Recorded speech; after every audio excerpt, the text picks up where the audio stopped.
നമ്മള് സ്ക്രീനിൽ കാണുമ്പോൾ എന്ന് വെച്ചിട്ടുണ്ടെങ്കിൽ മാമിന് നമ്മളെല്ലാ പ്രേക്ഷകരും കൊടുത്തൊരു വില്ലൻ ലുക്ക് ഉണ്ട്. പക്ഷെ നേരിട്ട് മാം ലൈവിലൊക്കെ വന്ന് ഒരുപാട് കാര്യങ്ങൾ പറഞ്ഞിട്ടുണ്ട്. അപ്പം നമ്മൾ വിചാരിച്ചു ഇവർ ഇത്രയും പാവമായിരുന്നു, അല്ലെങ്കിൽ ഇത്രയും ഇൻസെക്യൂരിറ്റീസ് ഉള്ള ഒരാളായിരുന്നു നമ്മൾ വിചാരിച്ചിട്ടുണ്ട്. 5 വർഷം മുന്നത്തെ പ്രിയ മേനോൻ ഒരു ലൈവ് ഇട്ടു ഓൺലൈനിൽ. ഇപ്പോഴും ആ ലൈവ് ഡിലീറ്റ് ചെയ്യപ്പെടാതെ അവിടെ തന്നെയുണ്ട്. അന്ന് പ്രേക്ഷകർക്ക് ഒരുപാട് ഡൗട്ട് ഉണ്ടായിരുന്നു. ഈ 5 വർഷം കഴിഞ്ഞിട്ട് പ്രേക്ഷകരുടെ മനസ്സിൽ ചോദ്യങ്ങൾ ഇനിയുണ്ട്. എന്താണ് അതിന് പിന്നിലെ സത്യാവസ്ഥ?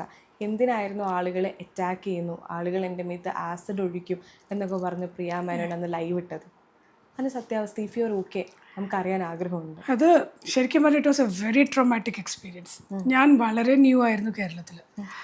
ലൈക്ക് നമുക്ക് കാണുന്നവരൊക്കെ നമുക്ക് വിശ്വാസവും നമുക്ക് ഇഷ്ടമാണ്. എൻ്റെ ഒരു ക്യാരക്ടർ എന്ന് പറഞ്ഞാൽ വെരി ഹാപ്പി, വെരി ജോവിയൽ. എനിക്ക് ലൈക്ക് നാളത്തെ ദിവസം ഉണ്ടോ ഇല്ലേ അങ്ങനത്തെ ഒരു ഇന്ന് ആഘോഷിക്കുക അങ്ങനത്തെ ഒരു ക്യാരക്ടറാണ്. അപ്പോൾ പെട്ടെന്ന് ഇങ്ങനെ പ്രഷറും ഓരോ ആൾക്കാരുടെ സ്വാർത്ഥ താല്പര്യങ്ങൾക്ക് വേണ്ടിയിട്ട് നമ്മൾ കൂട്ടു നിൽക്കാത്തപ്പോൾ നമ്മളെ ദ്രോഹിക്കുക, സെറ്റിൽ ഒറ്റപ്പെടുത്തുക, അബ്യൂസ് ചെയ്യുക, ഇങ്ങനെയൊക്കെ കുറേ ഉണ്ടായിരുന്നു. ആദ്യത്തെ 2-3 കൊല്ലം കുഴപ്പമൊന്നും ഉണ്ടായില്ല. അത് കഴിയാറായപ്പോൾ like it was October November December like 1920 ഞാൻ ലൈവ് ഇട്ടിരിക്കുന്നത് ജനുവരി.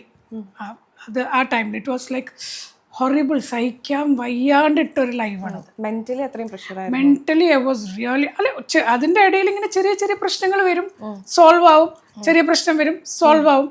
ലൈക്ക് പ്രൊഡ്യൂസേഴ്സൊക്കെ ഭയങ്കര ഹെൽപ്ഫുൾ ആയിരുന്നു. അപ്പോൾ അവർ പറയും ഞങ്ങൾ ചേച്ചി അനുഭവിക്കണം അറിയുന്നുണ്ട്, പക്ഷേ യു ആർ സോൾവിങ് ഇറ്റ്. നമ്മൾ സോൾവ് ചെയ്യുമ്പോൾ അത് തീരും. പക്ഷെ ഒരു പോയിന്റ് എത്തിയപ്പോൾ അത് എടുക്കാൻ പറ്റാത്ത രീതിയിലായിപ്പോയി. നമുക്കൊന്നും എടുക്കാൻ പറ്റില്ല.